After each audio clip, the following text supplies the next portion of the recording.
This is Jeff Page from Heartland Customs of Purcell, Oklahoma, here at the 2017 SEMA show. We're here with the 1972 Corvette Menace. About a year or so ago, we switched over to Wizards products on all of our compounds and buffer materials. So on this one, we went with the Big Throw 21 polisher from Wizards. Unbelievable.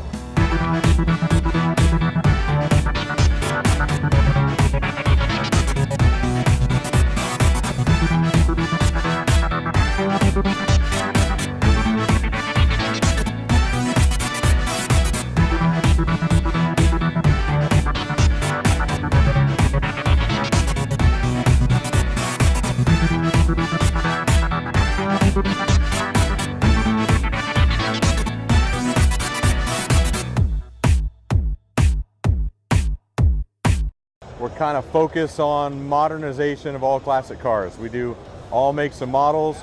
We do kind of have a niche market in the classic Corvette. This car is going to kind of show you what we can do as far as modernization. There's a lot of companies out there that are modernizing cars right now. The resto mod thing is huge.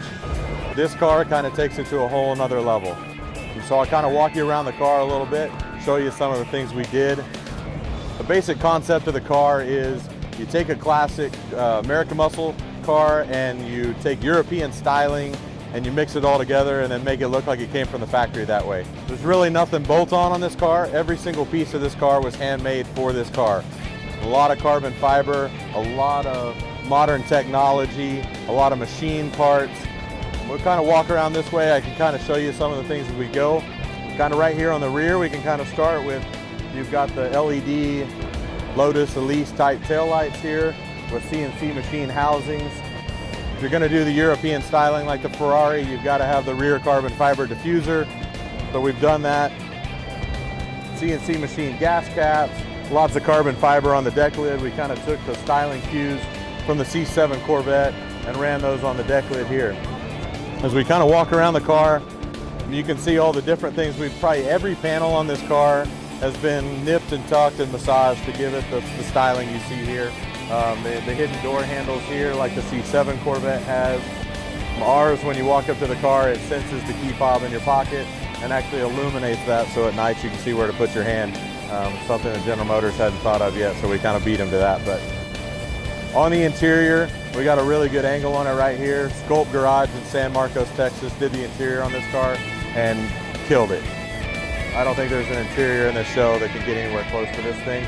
So Recaro seats, all custom stitching everywhere, carbon fiber accents with a matte finish.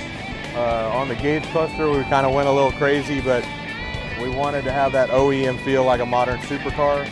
So we've done the large tachometer with a digital speedometer, kind of like the Ferrari, but then we brought the LCD screens in on each side. All the programming, the graphics, everything matched the car. So when you fire it up, it looks just like something from 2017, all integrated into the computers of the car. So it's a really nice feature there. Side grills down here, we wanted to keep that original 1972 egg crate design, but we kind of beefed it up, made it a little bulkier, a little sexier than the original stuff was to kind of follow the design of the car. You can see exhaust tips here on the side, and this car actually has two separate exhaust systems. So you have a quiet Borla muffled exhaust that's hidden behind that carbon diffuser in the rear. You push a button on the touchscreen that says loud exhaust. It cuts that off. It cuts these over to straight header exhaust for when you want to just be obnoxious and everybody hear you coming down the street. And then when you're on the highway, you kick them back closed and then you go on about your business. So here in the engine compartment, Brian Thompson built us a 7-liter supercharged LS engine.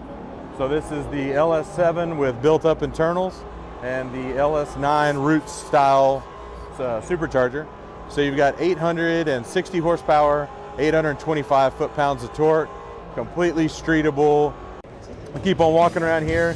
HRE did the wheels for us. These are available from HRE.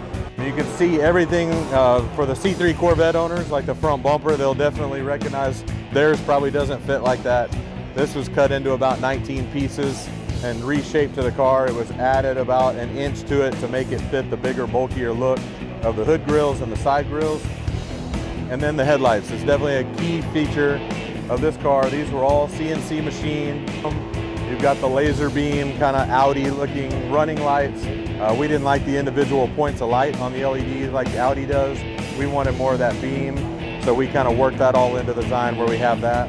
LED turn signals, HID low and high beam headlights. The front grills to match everything else, like the hood and the front fender grills, all that has been CNC machined. None of that is off a 72 Corvette. So the egg crate design was kept to match the 72 Corvette, but everything was brought into the design of this car. And then of course the carbon fiber front diffuser. Paint on this car is PPG paint. We've used PPG since the day we opened. Really happy with their product.